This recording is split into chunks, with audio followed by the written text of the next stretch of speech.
Thiruvananthapuram BJP councillor സുഗതന്റെ KAAPA case KAAPA സമിതി ശരിവച്ചിരിക്കുകയാണ്. ഇനി 6 മാസം കൂടെ സുഗതൻ ജയിലിൽ കിടക്കേണ്ടി വരും. അപ്പോൾ ഇങ്ങനെയൊരു വിഷയം വരുമ്പോൾ സുഗതൻ 3 തവണ അല്ലെങ്കിൽ 2 തവണ കൗൺസിൽ കമ്മിറ്റി യോഗത്തിൽ സുഗതൻ ഉണ്ടായിട്ടില്ല. 3-ാം തവണയും പങ്കെടുക്കാതിരിക്കുമ്പോൾ പൊതുവെ ഒരു നിയമമുണ്ടല്ലോ. കൗൺസിലറുകൾ 3 തവണ പങ്കെടുത്തിട്ടില്ല എങ്കിൽ അവർ അയോഗ്യനാകും എന്നുള്ളത്. അപ്പോൾ അത്തരത്തിൽ സുഗതൻ അയോഗ്യനാകാനും തിരുവനന്തപുരം കോർപ്പറേഷനിൽ ബി.ജെ.പിക്ക് ഇതൊരു തിരിച്ചടിയാകാനുമുള്ള സാധ്യതയുണ്ടോ? ആദ്യം മുതൽ തുടങ്ങാം ആതിര. അതായത് ആതിര പറഞ്ഞു 6 മാസത്തേക്ക് ജാമ്യം കിട്ടൂലാന്ന്. ഉം. കാപ്പ സമിതി എന്ന് പറഞ്ഞാൽ ആ സമിതിക്ക് ഉപരി പല സമിതികളും ഉണ്ട്, പല കോടതികളുമുണ്ട്, ഹൈക്കോടതിയുണ്ട്. അവർ പറഞ്ഞ കാര്യങ്ങൾ അങ്ങനെ തന്നെ നിലനിൽക്കണമെന്നില്ല. അപ്പോൾ 6 മാസം ജാമ്യമില്ലാണ്ട് അദ്ദേഹം ജയിലിൽ കിടക്കുമെന്ന് പറഞ്ഞ് ഇപ്പോൾ അവിടെ പടക്കം പൊട്ടിച്ചുകൊണ്ട് നടക്കുന്ന CPM-കാരും കോൺഗ്രസ്സുകാരുടെയൊക്കെ പടക്കമൊക്കെ മൂടിക്കെട്ടി വയ്ക്കേണ്ടി വരും. പിന്നെ ഞാനും ഒരു കൗൺസിലറായിരുന്നു. 3 സ്റ്റാറ്റ്യൂട്ടറി മീറ്റിംഗ്സ്, അതായത് 3 മാസം, 3 അടുപ്പിച്ചുള്ള കൗൺസിലല്ല, 3 മാസത്തെ ഓരോ കൗൺസിലിലാണ് പങ്കെടുക്കുക. സ്റ്റാറ്റ്യൂട്ടറി കൗൺസിൽ യോഗങ്ങളെന്ന് പറയും. അങ്ങനെ 3 എണ്ണത്തിലാണ് പങ്കെടുക്കേണ്ടത്. 3 മാസമുണ്ട് കേട്ടോ. നോട്ട് കണ്ടിന്യൂസ് ആയിട്ട് ഒരു മാസത്തിലപ്പോൾ 2ഉം 3ഉം കൗൺസിലൊക്കെ നടക്കും. അങ്ങനത്തെയല്ല, മാസത്തിൽ ഒന്നെന്നുള്ള കണക്കാണ് കിടക്കുന്നത്. പിന്നെ ആന്റണി രാജു എന്നൊരു മഹത് വ്യക്തിയെക്കുറിച്ച് കേട്ടിട്ടുണ്ടോ? മന്ത്രിയൊക്കെ ഉം. ആയിരുന്നു.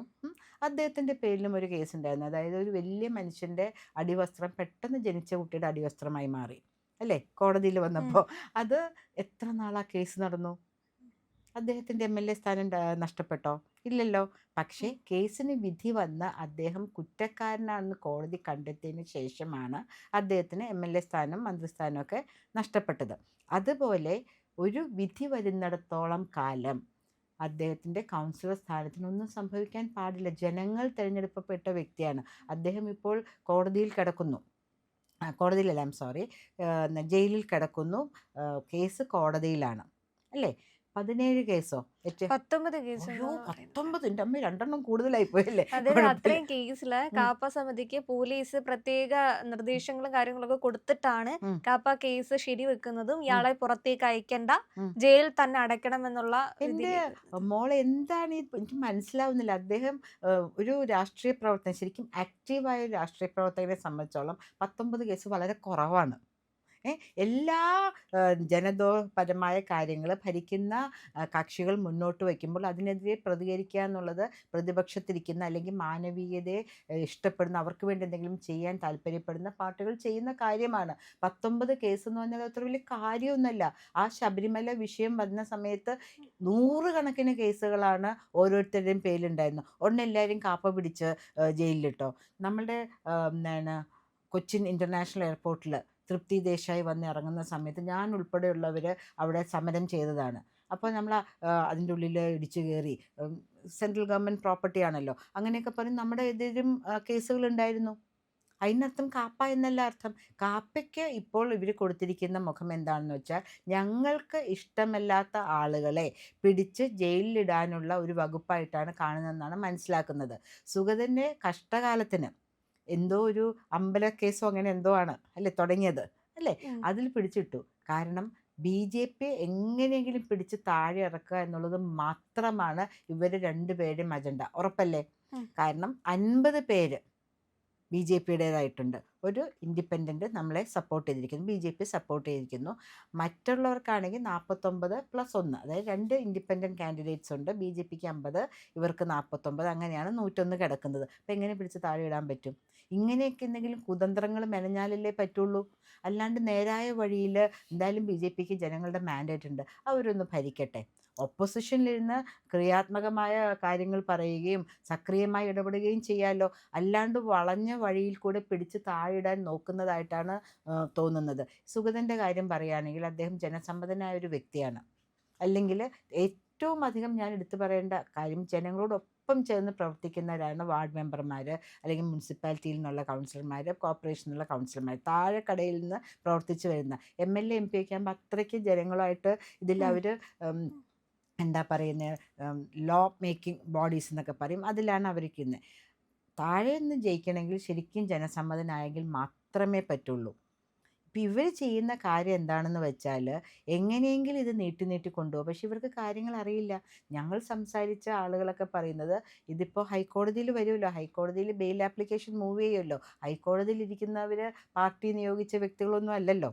ഉം. നിയമം പഠിച്ച് കാര്യമായി സംസാരിക്കുന്ന, അല്ലെങ്കിൽ എങ്ങനെയാണ് ആ നിയമത്തിനെ വ്യാഖ്യാനിക്കേണ്ടതെന്ന് അറിയാവുന്ന മഹത് വ്യക്തികളാണ് കോടതികളിലിരിക്കുന്ന ജഡ്ജിമാർ. അവരുടെ അടുത്തേക്ക് വരട്ടേന്നേ. അതാണ് നമ്മളും ആഗ്രഹിക്കുന്നത്. മാത്രമല്ല 3 പ്രാവശ്യം എന്താണ് മീറ്റിംഗ് അറ്റൻഡ് ചെയ്തില്ല എന്ന് പറഞ്ഞാൽ ജയിലിൽ കിടക്കുന്ന സാഹചര്യത്തിൽ അറ്റൻഡ് ചെയ്യാൻ പറ്റില്ല എന്നറിയാം. ജയിലിൽ പിടിച്ചിട്ടിട്ട് ഇവർ വിചാരിക്കുകയാണ് ഇപ്പം ഇയാളുടെ പോകുന്നു. അങ്ങനെയല്ലല്ലോ. വേർഡിക്റ്റ് കൺവിക്റ്റഡ് ആയിട്ട് വരണ്ടേ.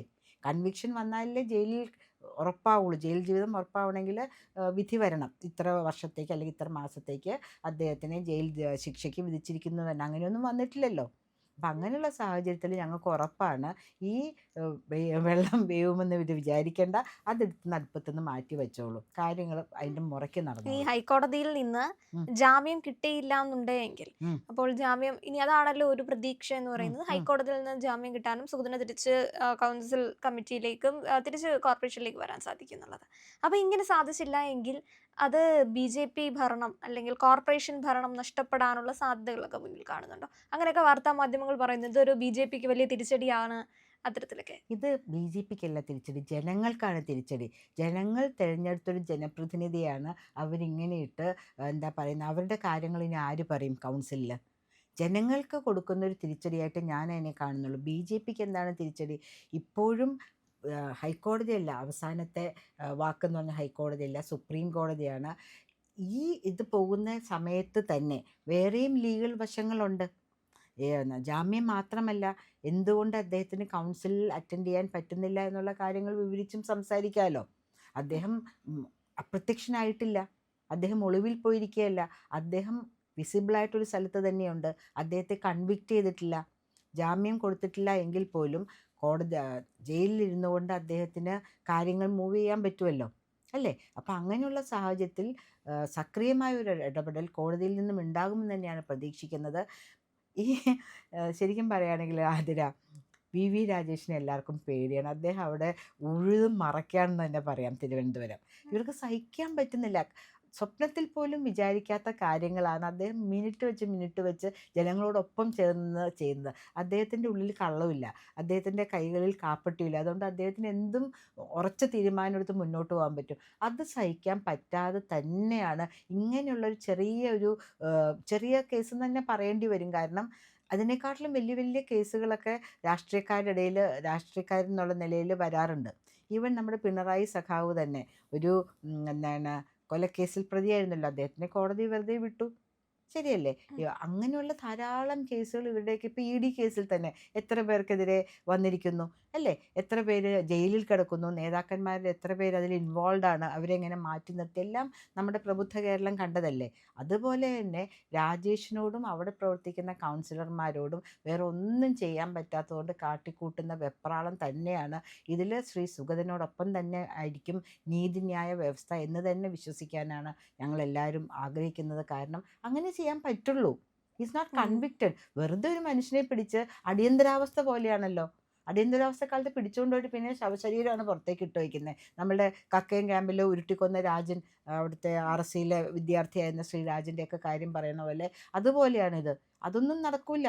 അതൊക്കെ അന്തക്കാലത്ത്. ഇന്നക്കാലം ഭരിക്കുന്നത് നമ്മളുടെ ശ്രീ മോഡിജി ആണെങ്കിൽ സത്യസന്ധമായ കാര്യങ്ങൾ മാത്രമേ നടക്കുള്ളൂ. അത് കേരളത്തിലാണെങ്കിലും എവിടെയാണെങ്കിലും നിയമം അനുസരിച്ച് തന്നെ കാര്യങ്ങൾ മുന്നോട്ടുള്ളൂ. നിയമത്തിൻ്റെ മുന്നിൽ അദ്ദേഹം കുറ്റക്കാരൻ ആണ് എന്ന് തെളിയിക്കുന്നത് വരെ അദ്ദേഹത്തിനെതിരെ ഒരു നടപടിയും എടുക്കാൻ പറ്റുകയില്ല എന്ന് തന്നെ ഉറച്ചു വിശ്വസിക്കുന്ന ഒരു വ്യക്തിയാണ് ഞാൻ. പ്രിയമുള്ളവരെ, നമ്മുടെ ചാനൽ ഒരുപാട് പേർ കാണുന്നുണ്ട്. കാണുന്നവരോടെല്ലാം നമുക്ക് വലിയ സ്നേഹവുമുണ്ട്. അവരൊക്കെ നമ്മുടെ ചാനലിനെക്കുറിച്ച് ഒരുപാട് പേരോട് പറയുന്നുമുണ്ട്. പക്ഷേ ഒരു കാര്യം, നമ്മൾ കാണുന്നവരുടെ എണ്ണം അനുസരിച്ച് ചാനലിൻ്റെ സബ്സ്ക്രിപ്ഷൻ കൂടുന്നില്ല. എന്താ കാര്യം എന്നറിയാമോ? നമ്മൾ കണ്ടിട്ട് അങ്ങ് പെട്ടെന്ന് തിരിച്ചു പോവുക. പക്ഷേ കണ്ടതിന് ശേഷം ഒരു നിമിഷം നിൽക്കുക. നമ്മുടെ ചാനലിൻ്റെ IND എന്ന് പറയുന്ന ലോഗോ ഇല്ലേ, അവിടെ ഒന്ന് വിരലമർത്തിയാൽ ചാനലിൻ്റെ ഫീഡ് തുറന്നു വരും. അവിടെ സബ്സ്ക്രൈബ് എന്നൊരു നീല നിറത്തിലുള്ള ബാറുണ്ട്. അവിടെ ജസ്റ്റ് ഒന്ന് തൊടുക. തൊട്ടടുത്തൊരു മണിയുടെ ചിത്രമുണ്ട്, ബെല്ലൈക്കൺ. അവിടെയും ഒന്ന് തൊട്ടാൽ നിങ്ങൾക്ക് നമ്മുടെ എല്ലാ വീഡിയോകളും കാണാനുള്ള നോട്ടിഫിക്കേഷൻ കിട്ടും. മാത്രമല്ല ചാനലിൻ്റെ ഒരു സബ്സ്ക്രൈബറായി മാറുകയും ചെയ്യും. അത് ഞങ്ങൾക്ക് വലിയ സഹായമായിരിക്കും. ഉറപ്പായിട്ടും അത് ചെയ്തിട്ടില്ല എങ്കിൽ ഇപ്പോൾ തന്നെ ഒന്ന് ചെയ്യണേ.